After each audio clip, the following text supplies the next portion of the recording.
They took it out in June of 2018, then I started the chemo in July. But they say if it had been left to run to the end of the year, I'd have gone out the door at 55 because it was already that far advanced. So that makes me concerned for people who are on public health or state health or NHS health, but the risk is too high if you've had any form of bowel cancer in your family. Most people know that about their parents or aunts or uncles or different connections.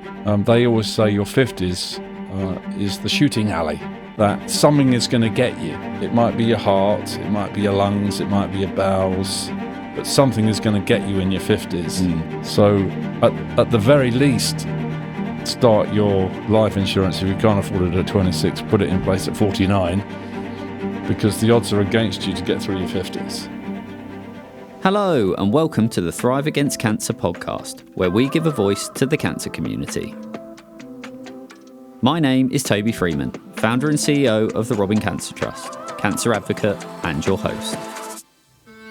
Every episode we will be hosting open and honest conversations with people affected by cancer, whether personally, as a family member, clinician or charities and organisations. We will be talking to the cancer community about the cancer community and all the things that are important to you. Our guest today is founder of the Business is Personal 100 Club, a community of 100 experts supporting and serving one another. He's a husband, father of 3 amazing humans, and is telling his story today for the first time. Today's guest is Thomas Power. Thomas, thank you so much for being here. Thanks for inviting me.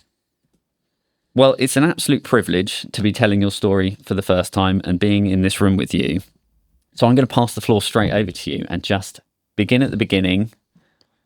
Shall we just talk about your diagnosis and everything before that? Yeah, okay. So my father died of bowel cancer at 77 in 1989. And all his brothers died of bowel cancer between sort of 70 and 80. So I've always worked on the assumption that it would arrive at some point.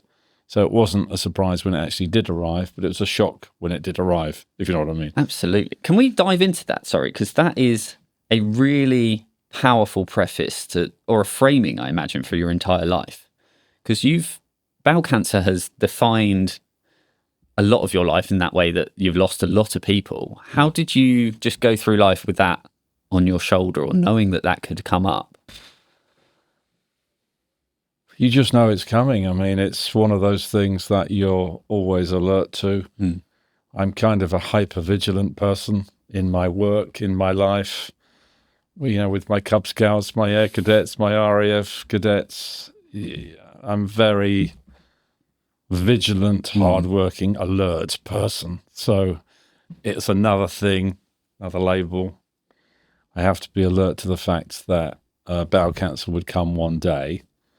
You know, I thought it would be 77, like my father, but it came at 54. But as a result of that, I had private health insurance from very young. So as soon as I married Penny, we put in private health insurance at 26. So we'd been paying that every year. At the age of 40, it was recommended I have colonoscopies.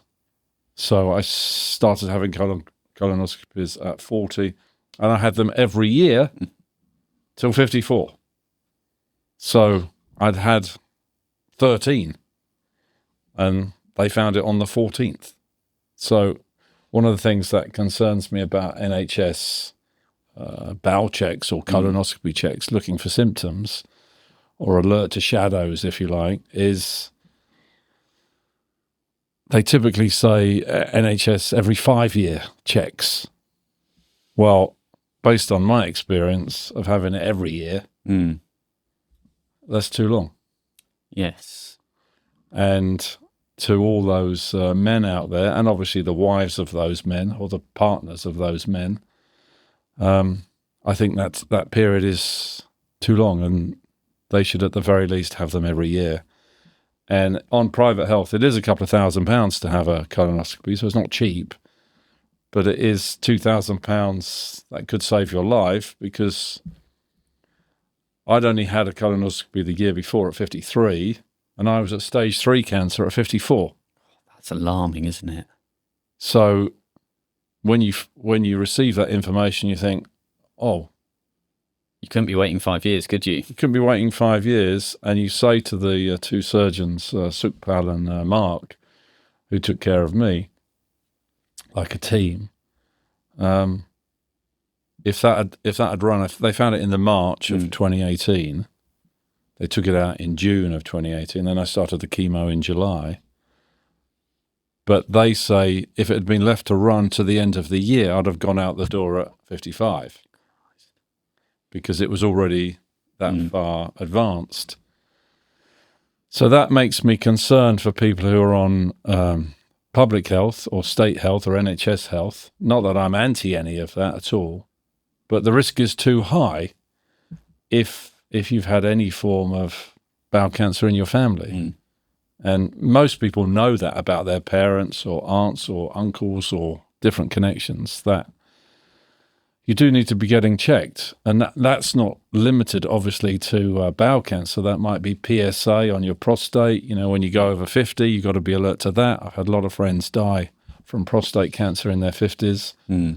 And when you know the surgeons really well, and I know them really well, and I cycle with them as well at the weekend, so I know them particularly well, they always say your 50s is the shooting alley. Okay. That something is going to get you. It might be your heart, it might be your lungs, it might be your bowels, but something is going to get you in your 50s.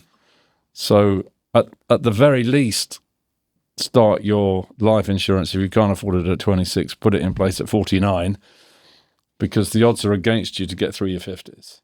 Something's going to come for you. And I've been to a lot of funerals. Penny and I have been to a lot of funerals. Now we're 60, a hell of a lot, more than 100. And that makes me think people need to be aware of the risk that once you're passing 50, you are at risk. And knowing family history is so important for those reasons, and critical. At least doing all of your minimal checks and poos and colonoscopies and whatever you need, mammograms, checking yourself monthly, so important for that reason. Yeah, I mean, these checks I think are very fascinating because I think there isn't a business in checking, but I think there should be a business in checking, because whether it's going in the MRI tube, whether it's going on the CAT scan, the spinning polo thing, magnetic thing, you don't know where the shadows are going to show up in your lungs, in your heart, in your bowels, wherever in your body. But you can't sort of go down the high street and spend a few £1,000s and have all these things done. Yes. And it's not so easy to have blood tests. It's not easy to have PSA prostate tests or urine tests. These things are not easy. And I think, personally, I think they should be like McDonald's or Starbucks. They should be drive-through, where you go and have these things done. I'm just imagining a drive-through colonoscopy right now. Colonoscopy a little bit a bit different. That's not sort of drive-through because that takes a few hours. But I'm thinking more of CAT scans and MRIs. To me, should be commoditized. They're perceived to be very expensive products that are expensive to consume through insurance or through NHS. Yeah. But I don't think they should be, because I don't really think they should be priced at the level that they're. I think what I'm saying is testing, I think, is really important. Absolutely. And if you're not being tested or checked, you're putting yourself at risk, because I got to stage 3 cancer effectively 9 months after my previous colonoscopy. So it can turn up fast. And how did that hit you? It almost feels like you've been waiting for at least 13 years for this to hit you, and you're not expecting it. As you said, you're not thinking at 54 you're going to. But this looming shadow on your shoulder has then hit you, and you've been told you've got bowel cancer. How did that feel for you in that moment? And how was that explained? Were your family there? How did you tell them? That obviously was a very big shock. That was March 2018. They sent away a sample, what's it called when you send away a sample? And the results came back. So I went to see Mark Gudgeon and Sukhpal Singh.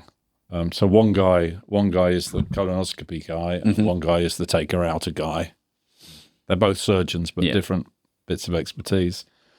They sat us down, Penny and I. We went together to the hospital, and Sukhpal explained what he'd found. This sort of length, about 6 inches long, of darkness. He showed the images and the biopsy. That was the word I was looking for. Showed us the results of the biopsy. Mark Gudgeon then explained what was going to happen to take it out. And then Sukhpal said, and after that, you'll have 6 months of chemo. And it was like, boom.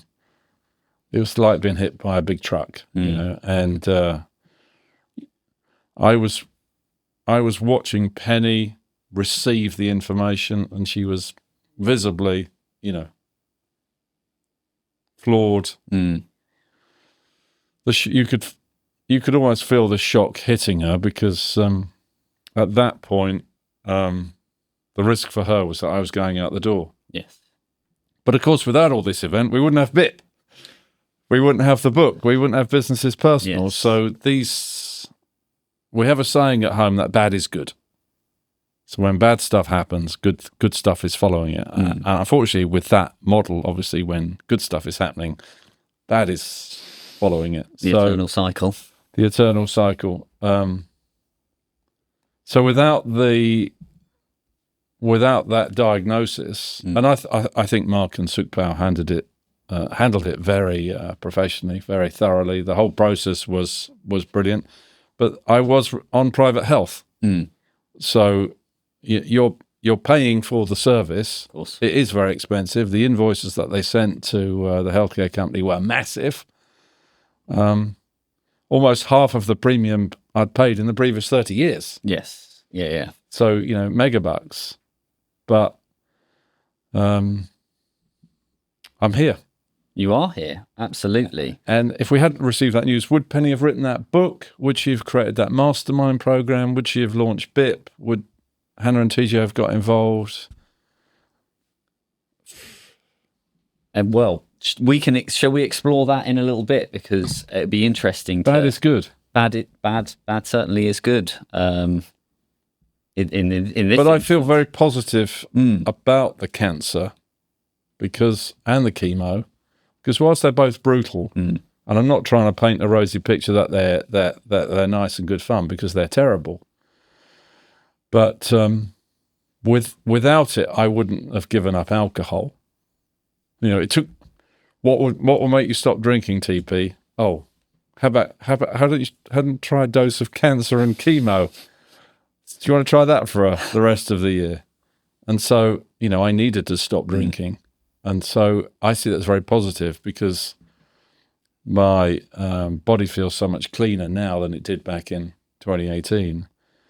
And whilst the chemo juice is brutal, and it is brutal because each time you have it every 2 weeks, and it's a 54-hour injection of juice, and it's heavy stuff, and it just floors you, and you're sitting in your seat, and it just, it stops you. It stops everything working down below. Nothing really works down below. You don't really want any food. The steroids you take on top of the fluid, the juice, you have a pick lying in your neck, pumping it into your heart. It's brutal. But you have the benefit that whilst you can't walk 10 meters down the drive, you are sitting with yourself and your thoughts, trying to deal with the fact you've got this. You've got your body brain, or your gut brain. I sort of separate out the brains, because it's the only way I've been able to segment the events. But the gut brain that's receiving the poison, let's call it poison. It's not good. It's a complex group of drugs. Yep. It's coming straight through your neck into your heart through the PICC line. Your heart pumps it around your body fast, because it's receiving it literally in seconds, and it kind of numbs every part of your body. It's like a shotgun, a blunderbuss. It hits your whole body from your toes to your ears. Yeah. But it's only supposed to be fixing this bit. It's not targeted. No, but it's going everywhere. But it's just going to try and fix this bit as it's shotgunning everywhere. Exactly. And you think, well, it'd be great if it becomes targeted. I'm sure it might even be targeted now. I don't know, because it's 6 years later. But your gut brain, if there is such a thing, says, why are you poisoning me? Your logical brain in your skull brain says, shut up, you need to take this medicine so it doesn't come back. So you've got this argument going on between your gut brain and your logical brain. Your heart's just confused because it's receiving the juice. Yeah. And then you have this third brain that is called chemo brain. I'm sure everyone can Google chemo brain, which says, I'm here to mess with both of you. So you have these three conversations. So it's like being interviewed by you and two other people at the same time, and you're all talking and asking questions at the same time, and not knowing the answers to any of the questions for all three of you.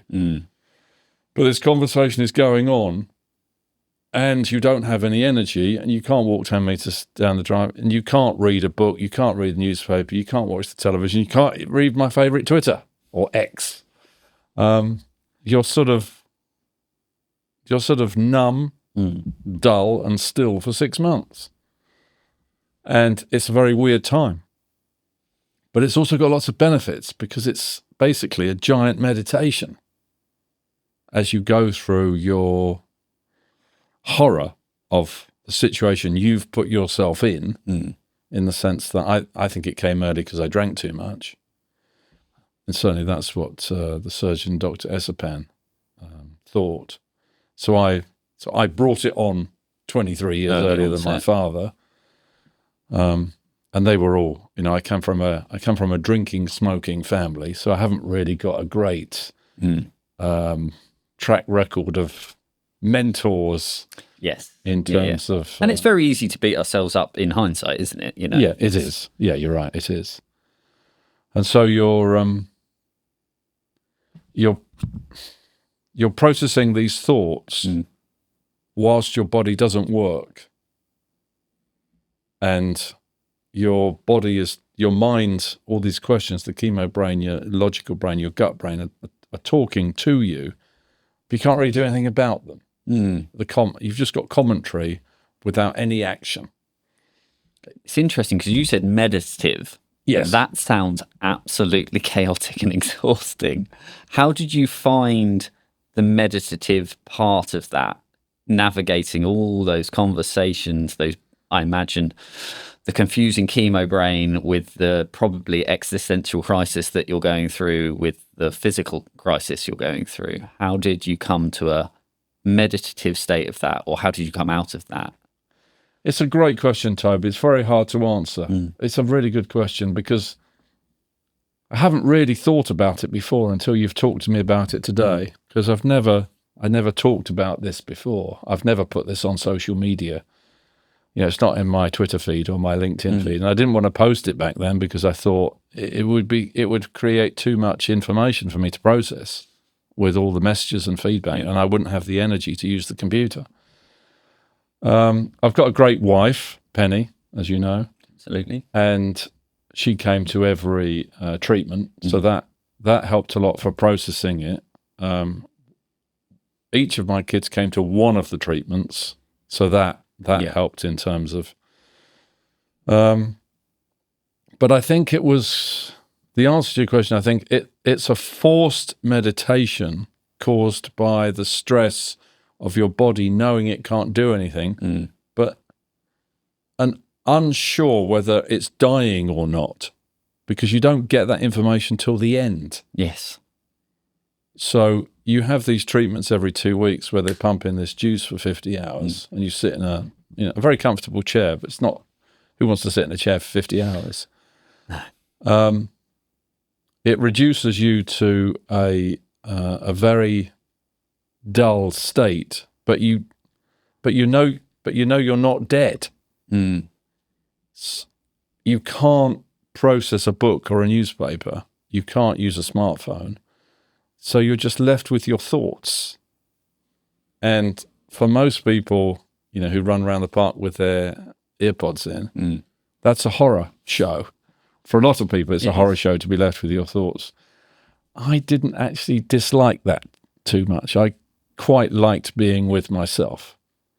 What I didn't know in that conversation with myself with these other three brains was whether are these my last conversations with myself, or will I get through this and know, the chemo will wash it out and it won't come back or whatever? Because it's Mark and Sukbala described the chemo as like belt and braces, like a second insurance after you've taken it out. Because after they take it out and they take out, sort of 3 times the size they find, they take out the edges either side. So maybe 6 inches means 18 inches.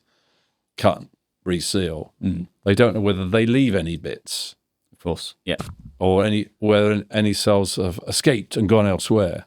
So the blunderbuss chemo is to try and kill it all.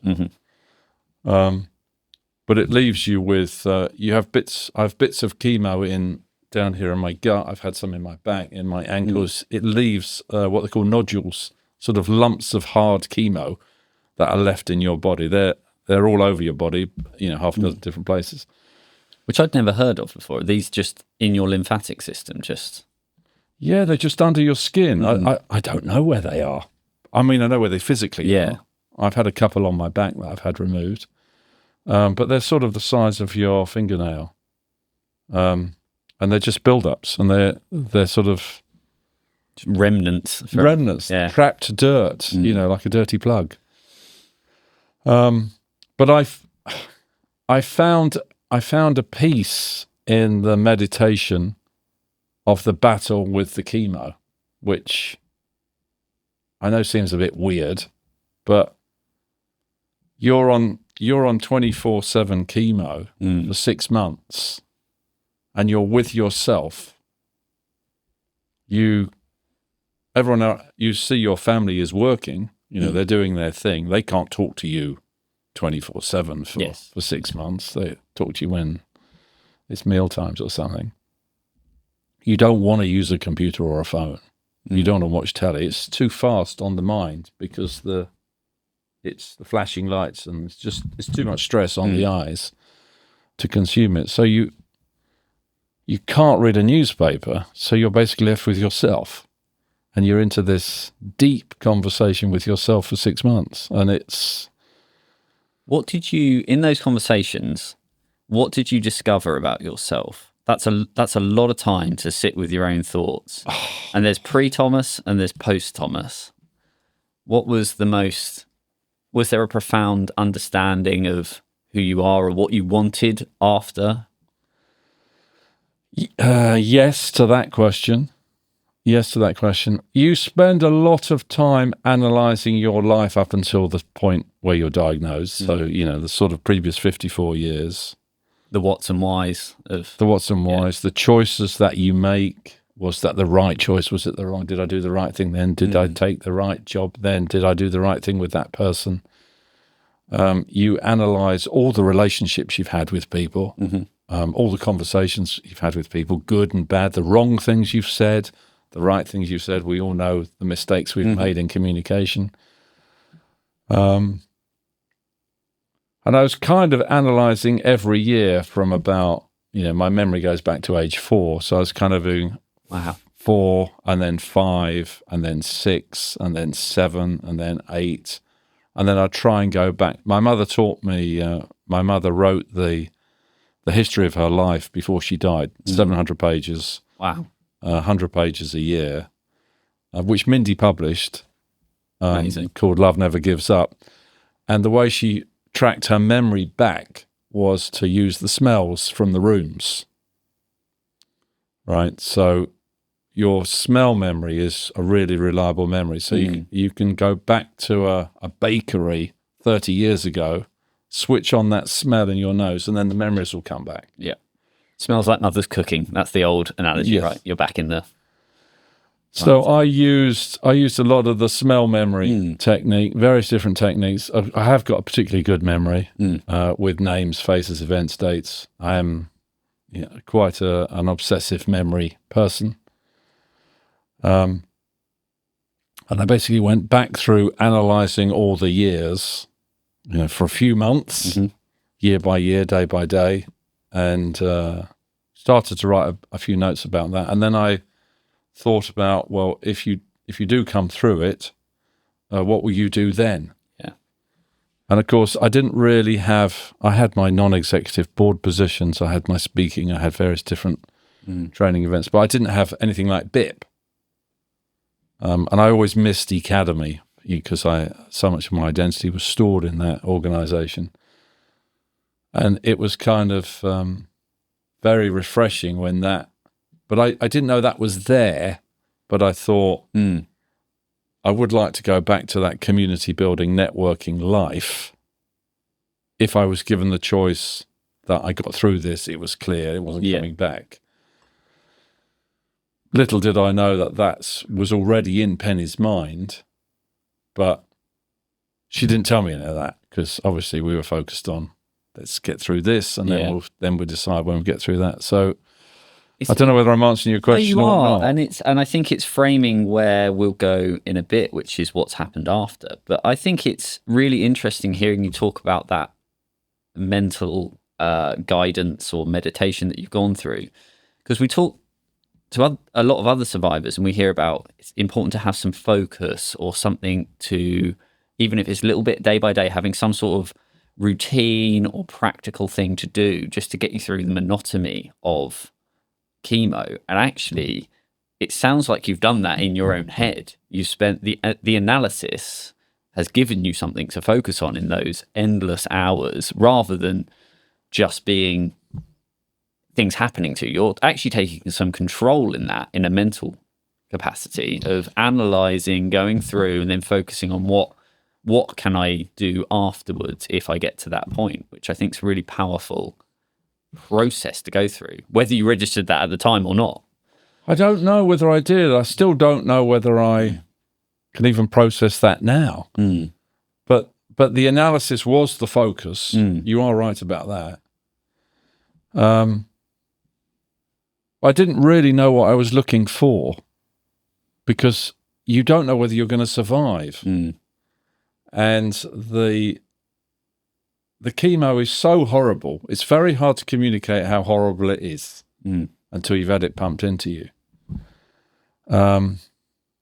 It really screws up your mind and your body. Well, and you've had major surgery as well on top. We haven't even talked about the surgery. Yeah, but the surgery was done by a robot.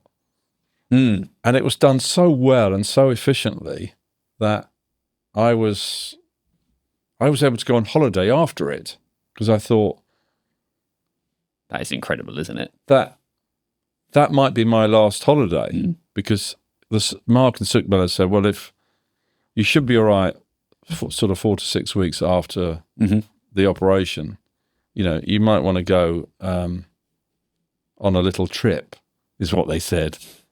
And where did you go? Bali wasn't on the list. But I thought it might be my last holiday. Yeah. And Hannah was out there, and it was terrific. So I always say I had my last drink in Bali. That's kind of my there you go Casablanca moment. Yeah, if you know the movie. I didn't find the surgery difficult. I mean, it was painful. Yeah, and having a catheter and all that stuff is not pleasant. But I recovered from that within about 4 to 6 weeks. So the thing I was fearing was the chemo because they can't really tell you whether are you having the chemo because it might come back or are you having the chemo because you're going to die and we'll try and save you anyway. Yeah. And of course they can't answer that question because for them it's a guess. And I think one of the things I would say to people, I know a lot of people, obviously like you do, probably nowhere near as many people as you know, who've had cancer and had it removed and not taken the chemo because it's not mandatory on NHS. And I think it should be mandatory, but obviously it's very expensive, hugely expensive. I remember seeing the invoices, massively expensive.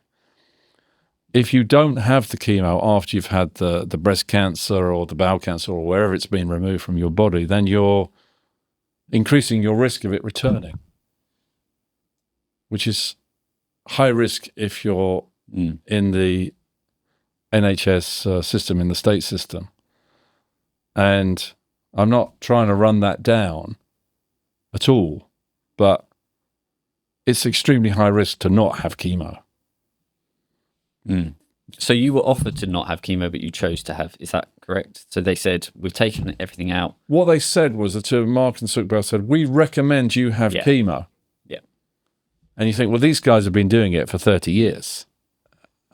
And it's interesting because when I was with Dr. Esapan, who gave me the chemo, you have a different surgeon for each of these different things. When she explained the thing about the relationship between alcohol and bowel cancer, and she showed me the images of what they'd taken out, she said, when she was saying, how much are you drinking? Come on, tell me how much you're actually drinking. Yeah. No point lying to your, oncologist surgeon. It's, no point in lying to an oncologist. You have to. There's no point in writing it down. 14 units a week if it's 3 times that. But she said, what the alcohol does is it burns the bowel, so you don't realise that the poison side of what's in alcohol starts to burn if you consume too much of it, and plenty of people do that, and plenty of people don't know that. Well, interestingly, I would think liver, obviously, if I'm thinking about alcohol. I might even not necessarily be thinking about the effects on the bowel. So, yeah. And obviously the liver is processing it after it's left, but it burns. And then she said, she showed me the image, and then we looked at the alcohol data, and she said, well, how much more information do you need? And that's the question I ask at board meetings to chief executives. Having been presented with information or analysis, chief executives have choices that you then vote on. Yeah. And so you always present the information, you sit with independent board members, you sit there with the executives, you're basically chewing over information and making choices. And I've always said, Toby, how much more information do you need to make a decision? And she used that same sentence with me, and it was like it hit me like a train. It just hit me like a train. I thought... And it was kind of in that moment, I thought, blimey, is alcohol over for me? Am I saying goodbye to alcohol in this moment?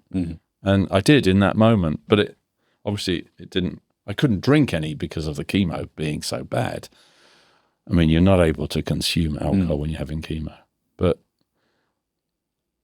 you had these sort of shocking moments.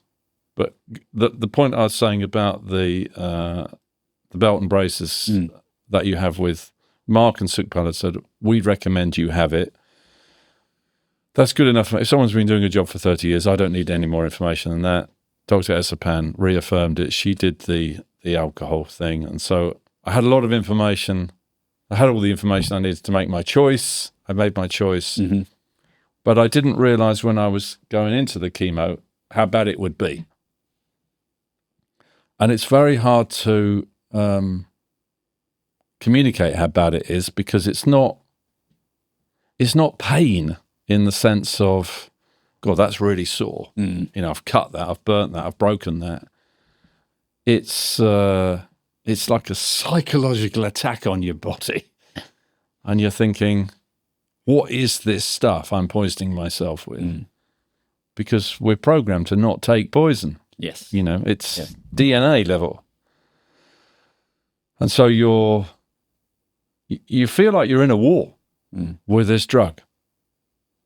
And you're having these treatments every 2 weeks, and it gets worse and worse and worse and worse. You've got to keep going. And you have to keep going as it gets worse, and you're thinking, this is illogical. Why would I be giving myself more of this poison when I'm feeling so bad? And as I say, everything down below doesn't work. You don't really want any food. You sip on a bit of water. If you eat anything, you want it mashed, and you don't really want to chew much. So everything is failing, but they're telling you you're getting better.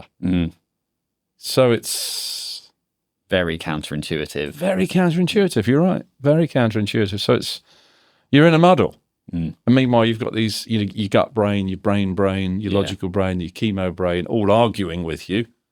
Then you've got your 3 experts, and you've got your wife and your 3 children. And so you've got all these conversations going on, and you can't process any of them. Yeah. And they're encouraging you to make choices and decisions. And you're thinking, this is like being in a board meeting where you've got 10 people around the table and you've got so much information you can't choose. And your life is on the line. And your life is on the line as well. Yeah. The stakes are pretty high. How did you manage the conversations with the family? How did they navigate alongside? Well, I've got an incredible wife. So, I mean, the conversations with Penny were amazing. I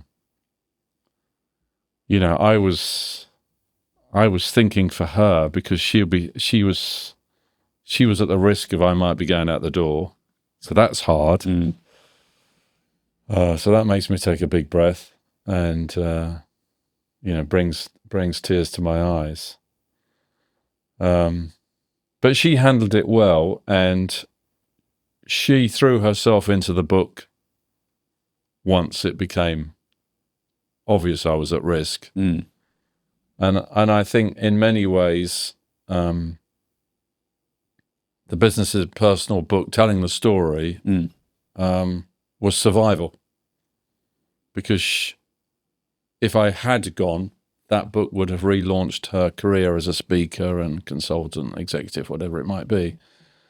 So, and also something to focus on outside of just what is going on, just having that catharsis, that release of channeling, I think is really important. And I think it's interesting because somebody came to one of the BIP lunches, the guest lunches, to be considered as a member a couple of weeks ago in Guildford. And we give everyone a copy of that book. And he took it away and he phoned her the next day and said it was too negative because it was too truthful. It was too accurate and it should be more positive and uplifting. And she said, but that's what it was really like. I wrote it because he had cancer and I wanted to tell the story. Yeah. And, remake, rebuild, make over, as you said rightly there, having a focus outside of these other thoughts so that you can get away from the pain. Yeah. Anyway, we're confused by his phone call because thinking, Certainly. That's what really happened. So don't you want to have that information? We're not trying to write an uplifting book about business because business is hard. We're not trying to imply to anyone that it is easy because things like this happen in the real. That's the reality of what's happening to you and Penny as she's writing this book. Is what happens in the real world. It's what happens. What we're here telling these stories for. You can't shy away from them. You can't, and I don't think you should be upbeat about something which is quite dark and painful mentally. I've got 3 great kids, Hannah, Ross, and TJ. They were all brilliant in conversations with me, and they didn't sort of have those sort of, is this my last conversation with dad conversation type things, if that comes out. We always talked about them and their careers and their businesses and what they were trying to achieve and all these kind of things that you would normally ask as a parent. And they came to what they did do actually when I was on the juice, as I call it, in Mount Alvernia in Guildford. They asked me questions about my life. So when you've been asked those sort of questions, you're thinking, you clock it. Is this? Do they know something I don't know? But I think it was like just sort of a general interest to say, tell me stories of your life, Dad, that were great fun. Yeah. Kind of stories. Maybe I got this wrong, but anecdotally, I don't think I want to have those stories about Dad in case he leaves. I don't think that's the case, but it might be. Because you never actually know what somebody really thinks, do you? No. So you got to recount good stories as well, which is, could just be a distraction technique. But. Yeah, I think you're probably right. It was a distraction, sit with your dad and asking him about his life, a bit sort of... Better than just talking about chemo again, you know, it's, yeah. So yeah, they were all Amazing. they were all good. I had friends come around, Mike and John, two of my best men at my wedding. I had the vicar David come round bringing cake. I shouldn't have eaten cake. He was from the local church that we go to. He was very, very good. He was used to come with a lady called Caroline. He was brilliant. Many people popped in. I mean, it's weird that people pop in and bring donuts. That's not what you should be eating. Fried goods are not ideal in this situation. But people bring gifts as a connection. Yeah. And it's beautiful, but they don't necessarily know the relationship between what you're consuming and what they're offering you. Yeah. So it was very pleasant when people used to come around just for a conversation. Yeah. You couldn't speak for maybe more than 30 minutes to an hour because you'd be wiped out because of the juice. But it was still very nice when people took the time, from their schedules to come and fit in with your schedule. Those connections are so important just to break up. They're so important. Adam came. And you remember them for a long time. I remember all of them. Yeah. James came. Yeah, so amazing that people. Because from their point of view, you don't want to go and see a dying person if that's the outcome and just recount tales of the past. It's a bit sort of morbid. But no, they were genuinely uplifting and coming around saying, when you finish this TP, then we'll do that. Absolutely, yeah. Next year when you then we can and those kind of conversations are very uplifting. A super guy, Bob from Canon, the photocopier camera people, he said, we'll get you out on the road doing some talks about this in the new year once this is all behind you. Well, I don't know whether that was real or not, but helps you frame it in your mind, doesn't it? And he actually did do that. He followed through on that, but it was, as you say, it frames your mind. It lifts your spirits that because you don't know whether you're being, what's the right word? They're just appeasing the pain with the hope of what might be, or whether they genuinely mean it. Either way round, the effect is what the effect is. The effect is positive, but I'm very analytical about everything. So but what we hear all the time is when people go and see, it's the normality. You want, you're going through something horrible. When people are coming to see you, you want the normality. You don't want to sit and talk through all your medication and your surgeries, and you want people to just be people. And these sound like very normal conversations that you would be having anyway. Forward-looking, planning things with your friends. That clearly in that moment was incredibly important to you.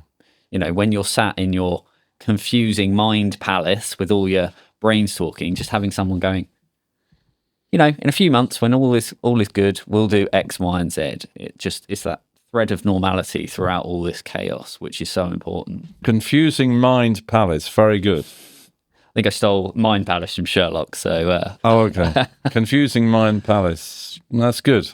Yeah. That's a good description of what of the mess. Just tethers you back. Your friends and your family tether you back to the normality, don't they, I think? Yeah. In those moments. And I did see the surgeons during those 6 months as well. And they're uplifting because they say, oh, it's looking good, TP. You're, it looks like you're handling the chemo. One of the things they obviously study is weight loss. Yes. Because when you start to lose weight, that's normally a sign, unless you're on a diet, or you're going to the gym 7 days a week, that's normally a bad sign. Because once your body starts eating itself, it means the cancer can be riddled, because it starts to eat the fat of what's available. I didn't take off weight. I put on weight. I went from 95 kilos to 102 kilos. I put on 7 kilos because of the lack of exercise and the steroids. Steroids are horrible. Steroids are truly horrible. Necessary evil, shall we say. They are a necessary evil. And Penny's father, Duff, who said to me, he kept saying to me, I'm not worried about you at all. He's Scottish. This is my attempt at Scottish accent. I'm not worried about you at all. You're putting on weight. I can't do anything. But I found that reassuring, because he was 30 years older than me, that if it wasn't bothering him, and he'd seen many people pass through cancer in his life. He died at 94, so he'd seen a lot of life and experienced wars. It's a very physical thing for you, though, to be able to see that you're not losing weight. I imagine that would be alarming the other way, but seeing that you aren't losing any weight, whilst people are telling you that, is a really it is visually powerful thing to be able to see in a mirror as you look at yourself while you're going through this. And putting on weight when you're barely consuming any food is interesting itself, because you realize, so steroids must be like calories. They're that powerful, but they're not food. So what are they? Because you don't really have more than a fruit milkshake and a soup is enough calories for the day, because you're sitting still all the time. So you're needing, like 1,000 calories. Yeah. You don't need very much. You're not like your normal 2,000-3,000 calories you might need if you're exercising. So that in itself is weird. But it was reassuring that they were saying, well, if you're putting on weight, that's a good sign the steroids are working. And you're thinking, are they just saying that? Is that real information, or is that just anecdotal commentary just to lift you? Because you don't know with surgeons because they're in the psychology business. They are, as well as the health business. But they speak like politicians. They're usually quite guarded, aren't they? Because they can't say things. Yeah, you're right. So, I think if they're being positive, then perhaps that's a good sign. Yes, I mean, I think they talk in medical truths, I think, is possibly. Yeah, they're hopeful.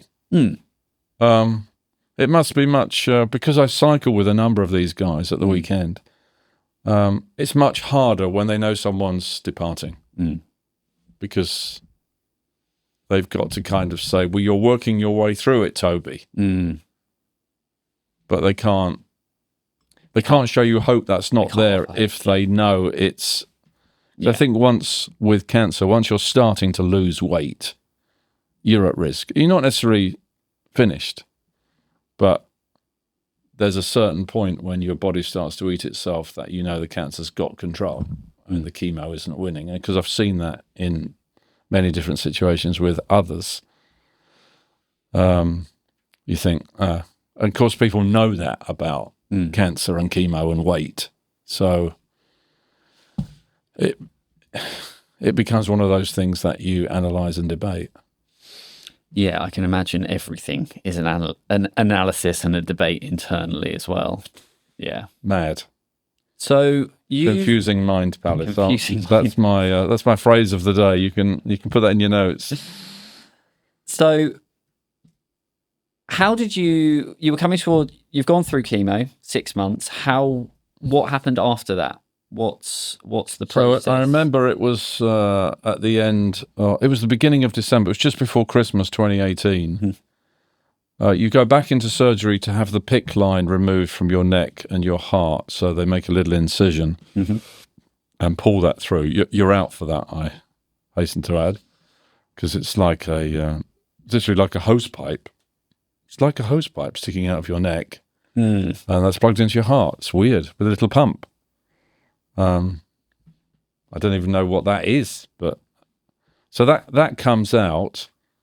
Then you go and see the surgeon, Dr. Esipan, and she says, you don't need to have any more of this stuff.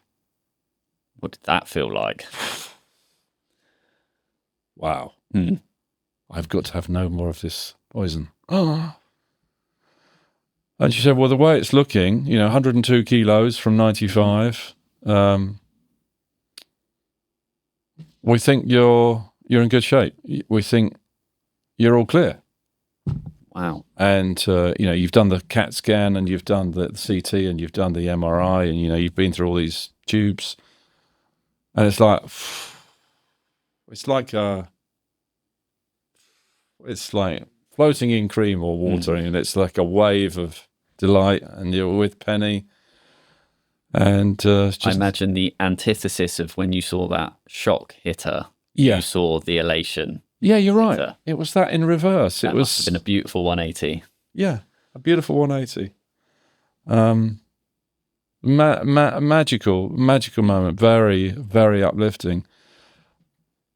And the most remarkable thing is it's unbelievable. Once you come off that chemo juice, that cocktail of whatever it is, I've no idea what it was. Very complicated, long words. The speed at which your body recovers is staggering. It's staggering. I was, I think they took out the pipe like December 8th, December 12th, something like that. I remember these dates. I can't remember which date was which. March the 31st, I was back playing competitive tennis. Wow. 90 days. Wow. That is incredible, isn't it? As the turnaround, mental and physical clarity, I imagine. And I hadn't lost those 7 kilos at that point. They were still there, but it was like, wow, bodies are impressive. You know, you've had all this, you've processed that, you've dealt with that, you've consumed that, and now you're able to recycle and come back to. Now, mentally, I wasn't ready for that. I think mentally the journey back has been many years, many years, and certainly the fight with no alcohol is many years, which is why I empathise with those 12 steps they go through at the AA. I did my 12 steps in chemo, but the physical side of your body, not the mental strain or stress side of it, recovered in 90 days. Remarkable. Just like your body remembered how to do everything again. I imagine how you felt for so long, you almost thought that was normal. Not normal, but like you can't imagine what normal felt like. And then once you're off that... You can't imagine running again. You just can't imagine running because you can't walk. 5 or 10 meters. So when you can run again and you can move and you think, my God, every extra day now is a bonus from that time. So the last, which is why my work is entirely giving, connecting, collecting, pointing, introducing, supporting, because I think, blimey, I've got to do this again. That's a nice framing. So your framing for life now is that's as bad as it can be. Everything's a gift. Every extra day is a bonus. Every extra day is a bonus. And all my work must be in support and love of others, whether that's collecting them, connecting them, supporting them, training them, coaching them, mentoring them, introducing them, loving them, listening to them. That is my work now until... the knock comes the second time. And I like to think it always was that before, but it was that with alcohol. Yeah. Doing it with a totally clean body, very careful with obviously what I eat and consume and drink. I've got 3 kids who are obviously very focused on that, who you know very well, because they've not just seen me with cancer, but they've seen nieces, nephews, aunts, uncles, grandparents, and so on. So they've seen a lot of it. But obviously, the 3 of them are thinking, is bowel cancer coming to them? Yeah, because it's likely DNA passing through the genetic line. It's the same framing you had. It's the same framing, and I tend not to talk about it with them like my father did with me. But I had a very sort of matter-of-fact, practical father. Here's the information, son. Very directly. So I'm very direct. Here's the information. You deal with it. I was given information by my parents. Which is great, by the way, that they talked about that and that you're aware of it, because you do hear stories of families not talking about their history or not wanting to talk about things they've been through. So that is true. That should be praised. Absolutely. Yeah, I mean, you never know with your childhood what information or trauma you've been through until you then sit with a coach or a therapist and they talk it out of you. Yeah. Yeah, or you talk through it. And I have someone I talk to every week, a therapist. I've done that for a long time. I have the BIP group, the business's personal group that you're part of. But it's always in the love of support of whatever it is they're trying to achieve. The focus is entirely on them, and that's why I think that cancer and chemo is positive. Bad is good. Back to that. It was genuinely a very positive experience from a nightmare. Yeah. Which I don't know how to communicate that really, because how can you make a bad thing good? But cancer and chemo is the best thing that happened in my life, which seems weird. It seems odd to say out loud, but in the context of everything you said, makes total sense.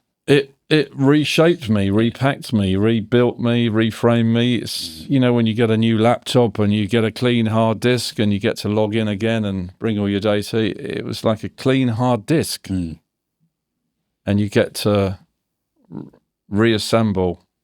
The old hard disk is gone. You get to reassemble the data. Pick and choose all the good parts that you want to take forward. Yeah, pick all the good parts. Avoid the bad parts.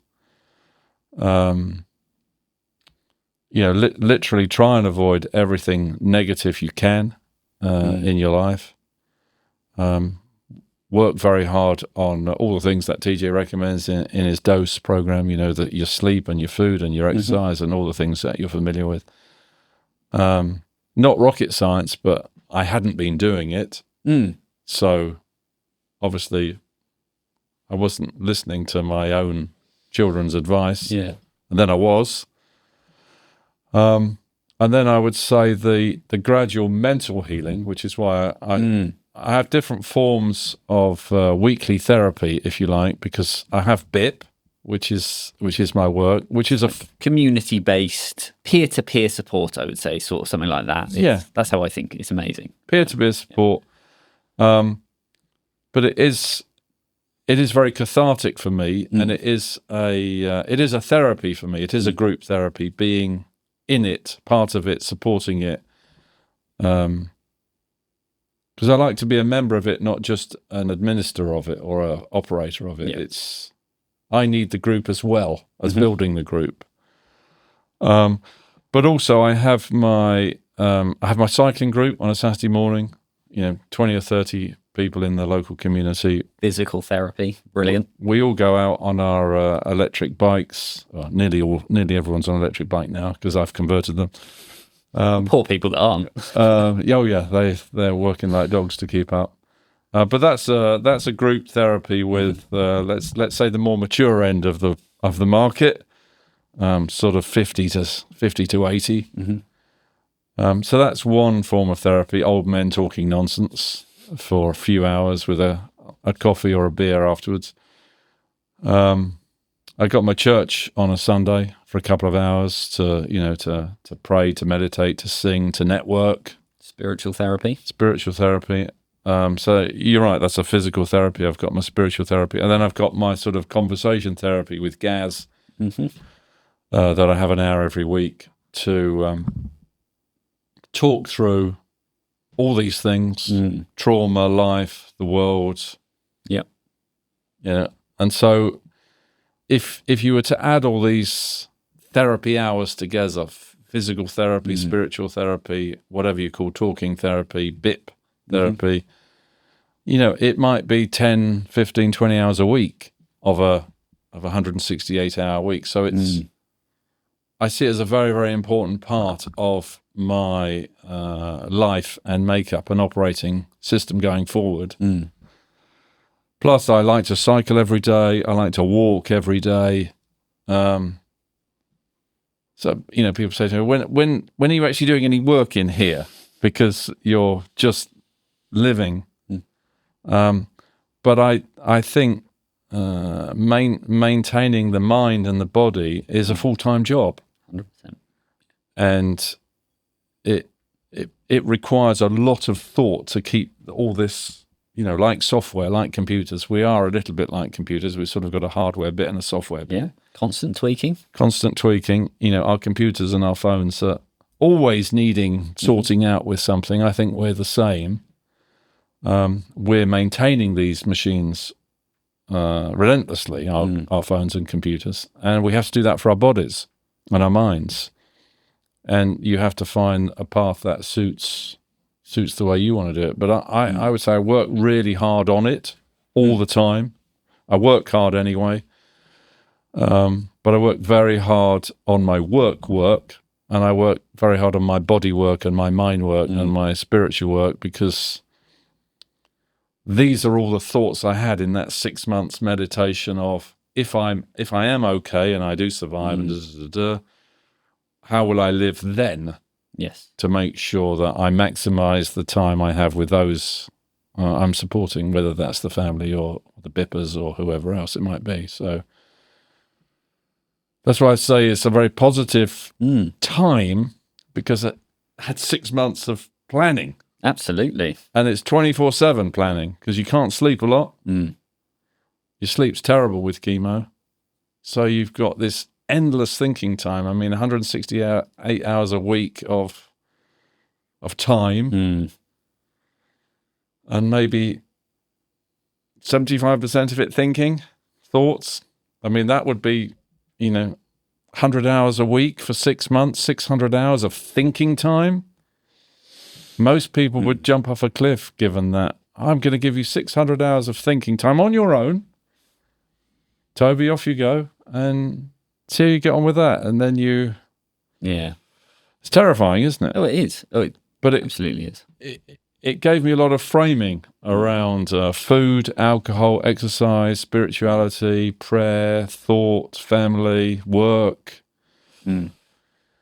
Lots and lots of electric bikes, lots and lots and lots of things to work through in your head. And it was, it's turned out with hindsight to be a very magical time. Getting things like alcohol out of your mind and your body when you're an addict is a real battle. And I would say that probably took me 4 years, 2018 to 2022, I would say, where I say I don't drink. And I happily say it now. And I sort of gleefully say it, because I know the person on the receiving end of it who's offering me that drink is going to wince. And I sort of watch them wince. Because people drink with drinkers. Yes. And people invite you and I, we must have a drink, Toby. And you know what that means. You know we're not talking about coffee. When people say that word drink, they mean alcohol. And I don't think people necessarily realize how addictive that stuff is. But then when you make a choice to say goodbye to it, how hard it is to say goodbye. It's years. It's not And whilst I wasn't drinking, the battle in my mind has gone on for a long time. I've beaten it now, but it's taken a long, long time. So I empathize with the pain of people in their 50s who are making that choice. And that's not talked about a lot generally anyway, I think, especially between men. So I'm just going to say thank you for being so honest about all of this.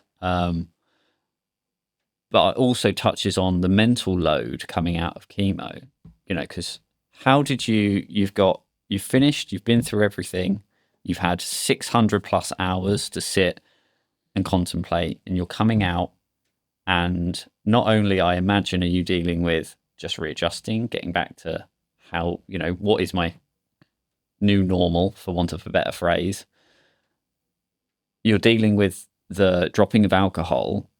How on top of that did you manage dealing with, I imagine you had regular scans, regular checkups. Where are you now in that? Do you still have an annual colonoscopy? Oh, yeah. Yeah. So it's just an ongoing. And do you have any long-term effects from the chemo that you're... No, I think the, other than the nodules that appear in your back or your feet or your legs or your gut,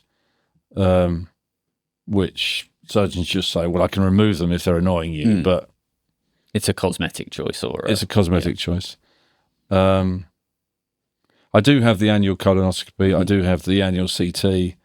How do you feel when they're coming up? Do you build up to them? Like, are you anxious about them, or do you feel prepared? How does that affect you? In my walking, I've tried to develop this technique of thinking about nothing. I don't Underthinking. Underthinking. Yeah. So I've discovered you can't do this on a bike. You can't do this playing sport, but you can do it walking, where you focus on one thing so hard that you stop thinking about anything. Okay. And you can only do it for a few hundred meters.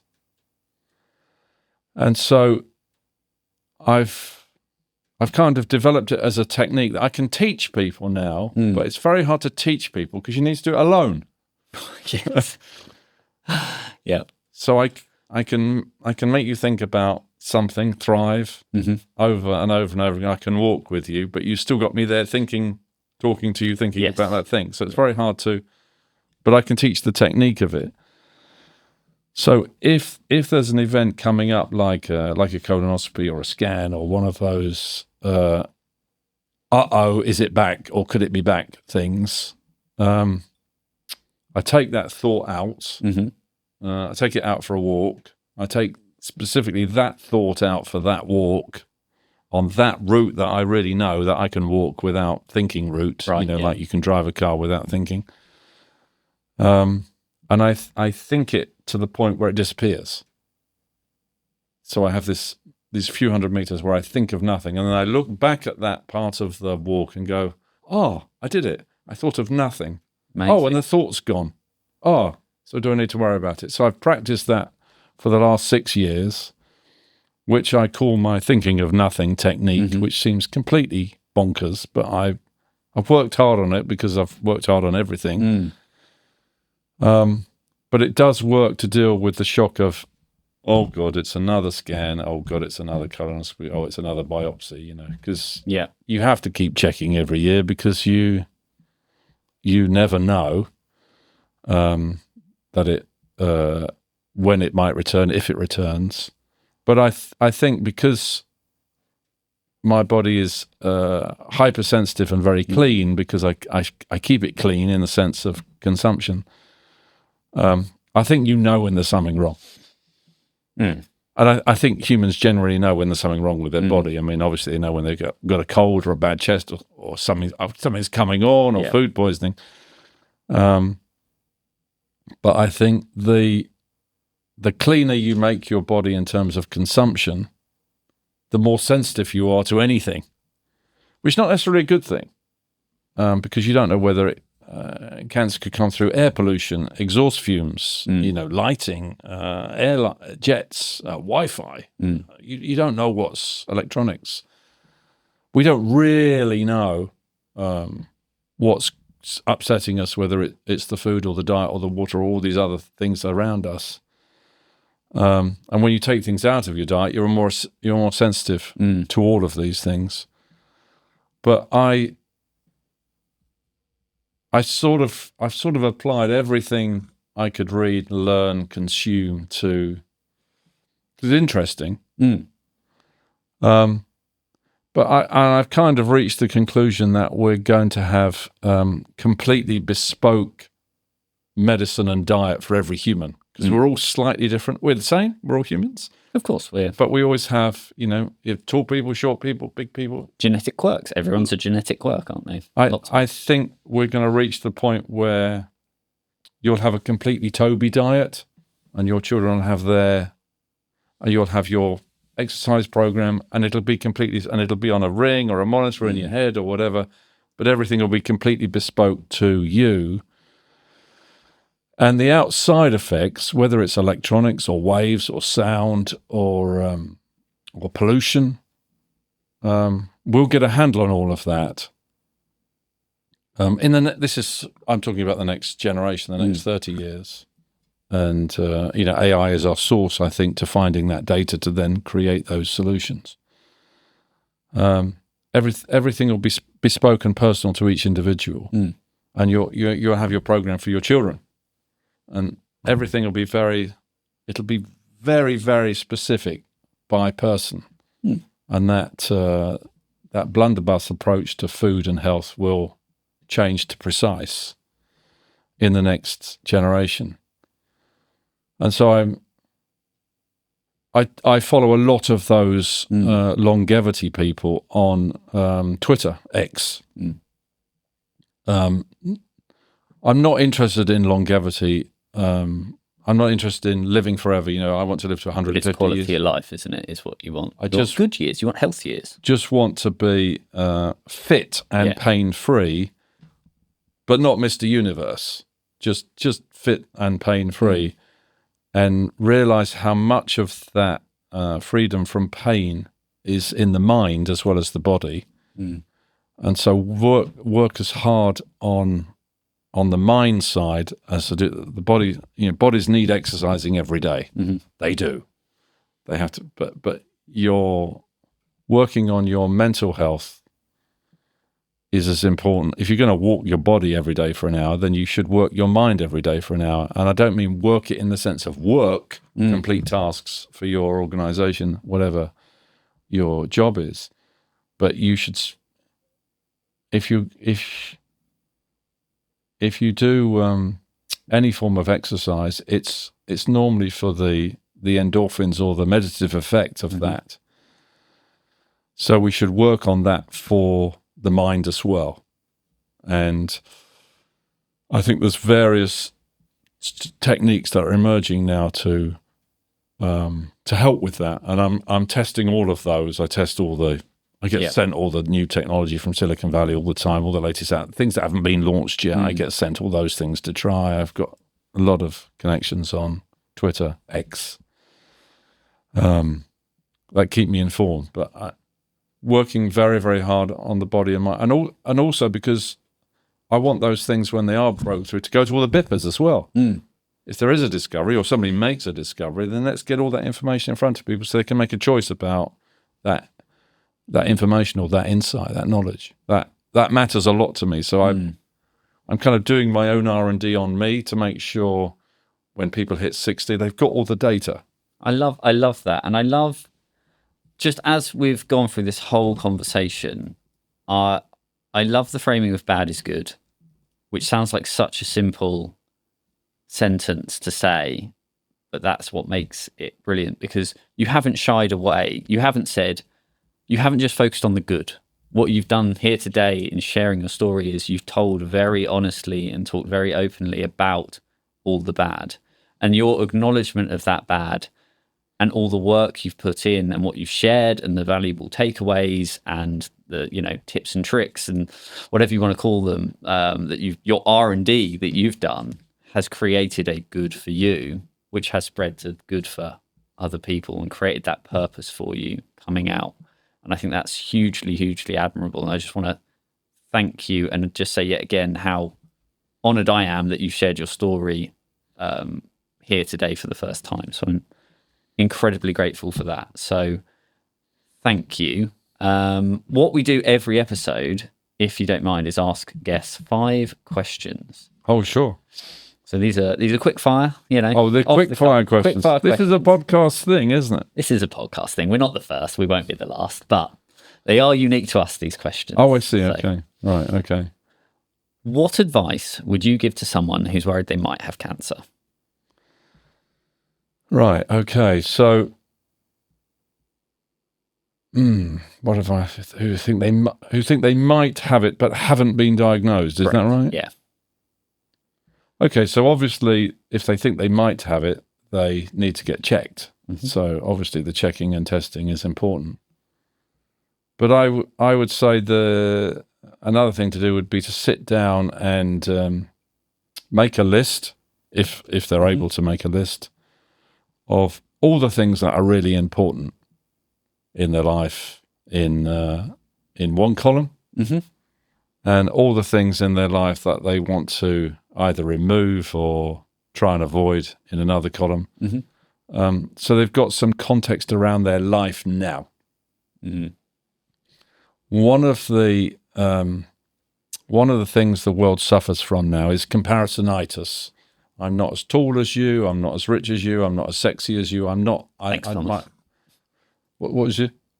What did you say? I said thanks, Thomas. Oh, very good. But we live in a comparisonitis world. Like entrepreneurs say, well, I'm not that good. I'm a billionaire, but I'm not as good as Elon Musk. Because he's like the benchmark for people. Or I'm not as good as Roger Federer at tennis or whatever. Bad example.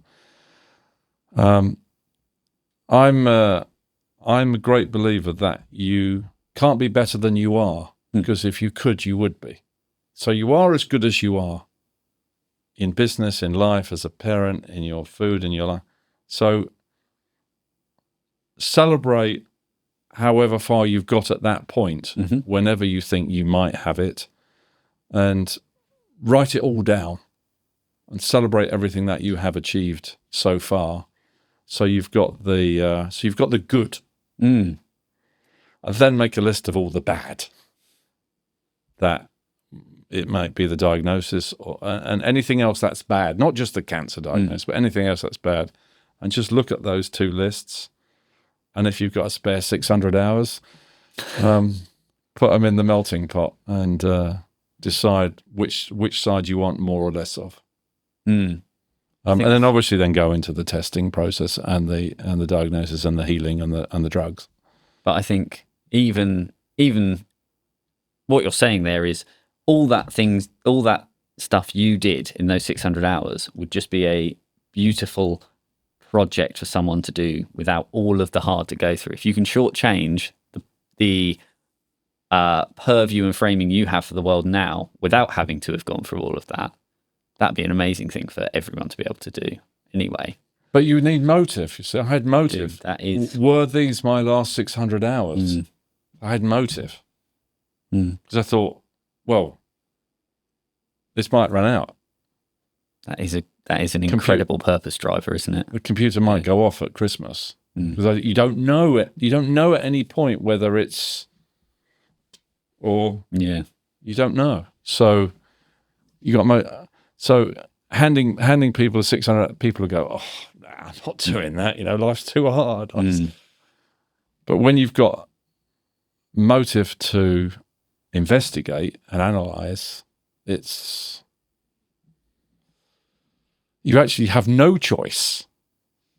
And it's not like you can say, oh, well, I'll tell you what, I won't do this. I'll do skydiving or I'll do cycling, because you can't do any of the other things either. You can't do anything physical. Yeah. So it's... I better not spend much time answering the other four. I hope other people will be absolutely inspired by that. What was the most impactful thing someone did for you during your diagnosis? Oh, well, that has to be Dr. Essapan saying, how much more information do you need? Yeah. When she showed me the image of the burnt, scarred bowel that had been removed, and then said, we went through the alcohol question, and then she said, well, you got this image, you got this data, this is the drinking data, this is the image, how much more information do you need? Bang. Whoa! I was floored. And that just set your life off completely different. I just said, you got me. You just got me. Yeah. And she's doing it for a living. She's probably doing it every day, many times a day, but it worked for me. The power of an amazing doctor. She was terrific. Brilliant. Terrific. And I'm sure there's lots of people that will resonate with their surgeons and doctors that have said just what might be not throwaway comments, but just so impactful. But it really is true. A single word or a single sentence, a single phrase can change your life. Yeah. Like what I teach the kids, the 6 magic words. We become what we think about. From Earl Nightingale and Napoleon Hill. We become what we think about. What are the 6 magic words? What are the 6 magic words? If the 3 of them were in here, I said, what are the 6 magic words? Boom. They'd come straight out. A single sentence, a single phrase. What she said on that day. How much more information do you need? There's the image. There's the alcohol. It was she just blew me away. Brilliant. Absolutely She brilliant. changed my behaviour in that moment with a sentence. How much more information do you need? I mean, what is it, 5 or 6 words? Boom. So powerful. What's the worst thing someone said to you about having cancer? It did actually happen, this. It did actually happen. She was a lady from the BBC. Mm-hmm. I was at a dinner party. Better not say who the dinner party was in case somebody We might have to redact.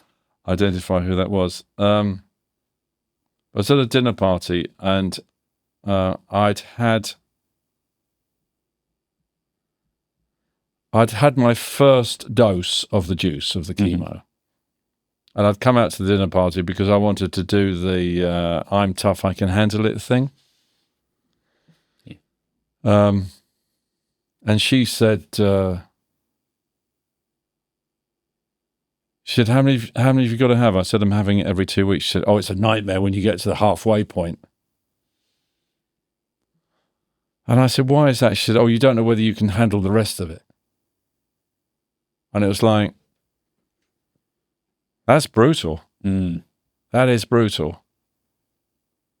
I'd had the first one and it was really bad and I wasn't looking forward to the next one, but I knew I had to do it.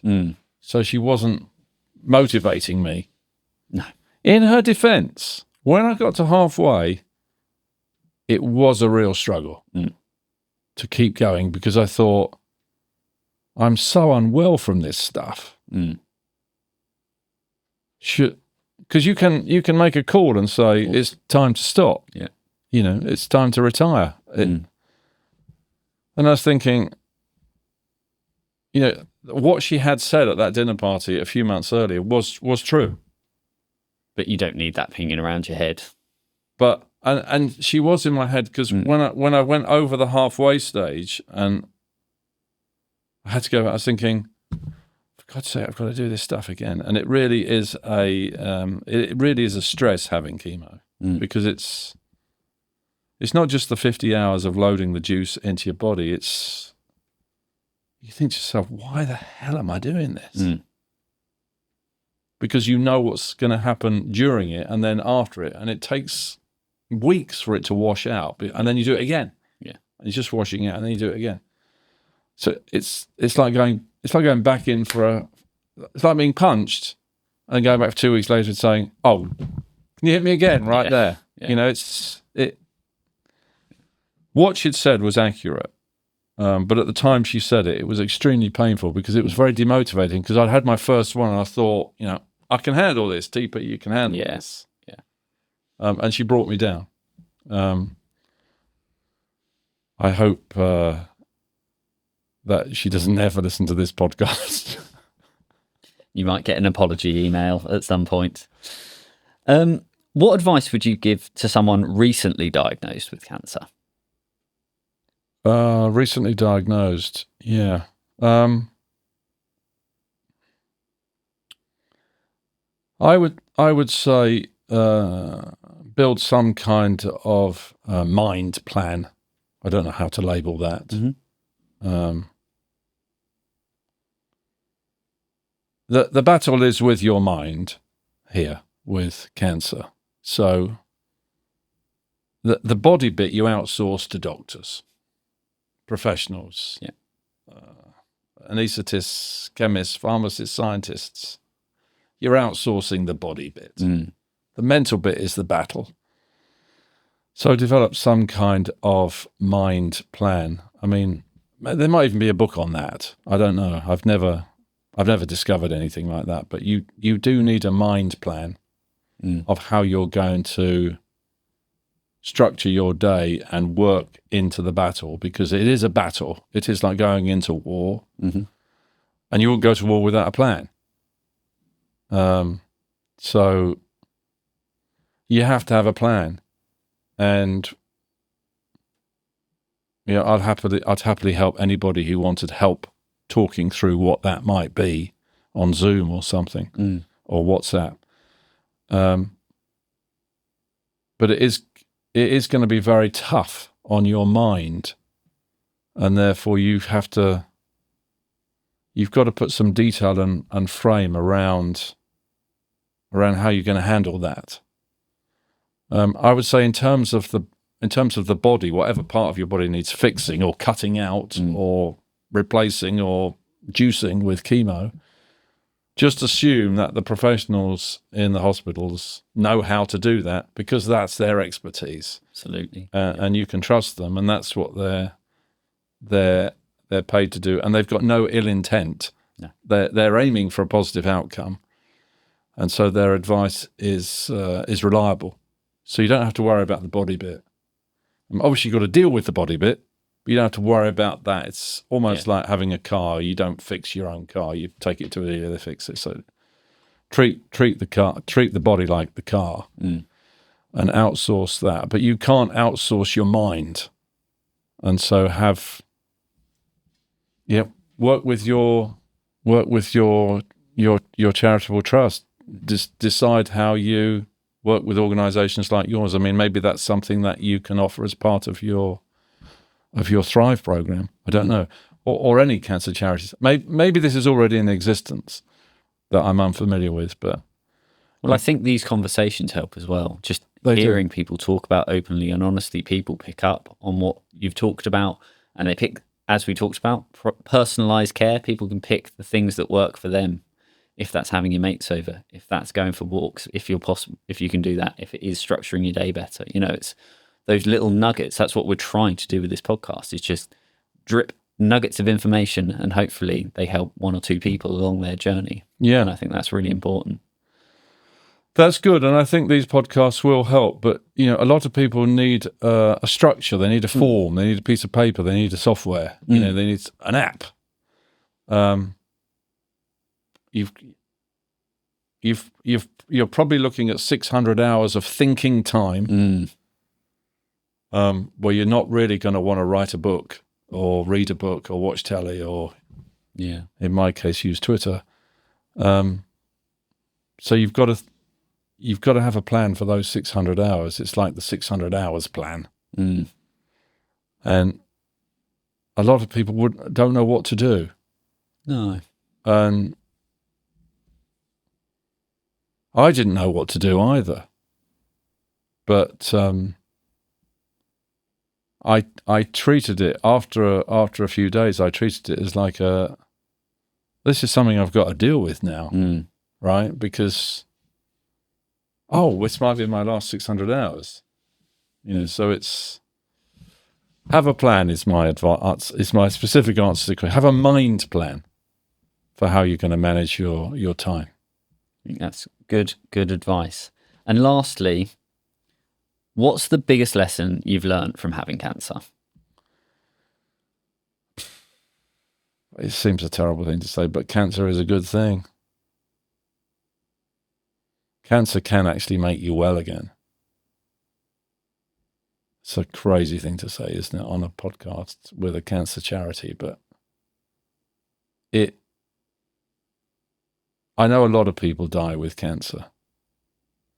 But cancer is also a reset for you to have a 2.0 version, a second life. And if you are fortunate enough to have a second life, really, really grab hold of life and take it and grip it and make it the way you want it to be for you and those around you. So all of this advice I'm giving you is probably why I haven't talked about this ever in 6 years since I had it. It's the benefit of hindsight that I recovered. I'm fine. I continue to be fine. And so I'm giving advice based on 6 years of successful healing or recovery or survival. I don't use the word survivor. I see the word survivor, cancer survivor, on a lot of people's profiles on social media. I think I never use that word. I don't really relate to surviving it. I relate to dealing with it, processing it, or almost like it was another task in life to get through. But I think if treat treat the whole experience as positive, as progressive, as renewal, if you're able to. And if you're not able to do that, and you are going out the door and you're going to wherever the next life might be, plan very carefully the conversations you want to have. You talked about how joyful it would be to have that recording with your brother, Rob. If you had such a thing, but make sure the information you want to get to your friends and your peers reaches them in the time that you have remaining. Whether that's conversations or WhatsApps or podcasts or however the information is distributed. But make sure you say what needs to be said to the people you want to say it, so that you're complete. Whether you're 29 or 89, I feel like if you're departing ahead of time, or ahead of your planned time or expected time, you've got an opportunity there to give whatever information you have learned that you wish to share with those who you most value. One of my mantras in life is live in peace, don't rest in peace. So say all the things you need to say to the people that need to hear it as often as you can say them. I also think you're right about recordings, whether it's YouTube's or podcasts or Spotify's or however the information is stored. It would be lovely for me to have recordings of my father, right? But he died before technology. We're lucky nowadays. But I've got loads of stuff of my mother. You know, I've got it all on my Google Drive. I've got video, I've got photo, I've got interviews, I've got conversations, I've got selfies. So, you know, I always think with the great singer from Queen, Freddie Mercury, you know, when you constantly see him on Live Aid, that guy can't die. You switch on Live Aid, there's Freddie, you know, he's alive and kicking. I have those videos with my mother because she only died in 2019. When technology was, widespread. So try and have that content try and give yourself if you are leaving, try and give yourself in as many forms as you can to your family and friends, your peers, so they always have that on their phones to watch. If they need a nudge, you can still nudge and coach and help people from the grave. And you might not realize that, but you can still support people when you're dead. I don't think many people have really realised that. Yeah, we certainly take all of that. Through the machines, through the power of, we live in a world of digital history, so be part of it. Well, we've created some digital history here today, which is a magical thing and hopefully something that will live on in prosperity? Posterity? What am I trying to say? Posterity. Posterity, thank you. Not usual to end a podcast with me not knowing the words I'm trying to say, but I do know these words. Thank you so much for being here. Thank you for sharing everything with us. Thank you for sharing this story and this journey with us. And I'm sure so much good will come from sharing this with the world. So, Thomas, thank you for your time. Thank you for everything that you're doing. Thank you for inviting me. Pleasure. Thank you for listening, and thank you to our amazing supporters and funders who make this podcast happen. If you enjoyed this episode, please give us a review and follow us on social media at Thrive Against Cancer. And be sure to check out our other episodes wherever you listen to your podcasts and on YouTube. If you want to help support our mission to give a voice to the cancer community, please contact us or visit our website to learn more at thriveagainstcancer.co.uk.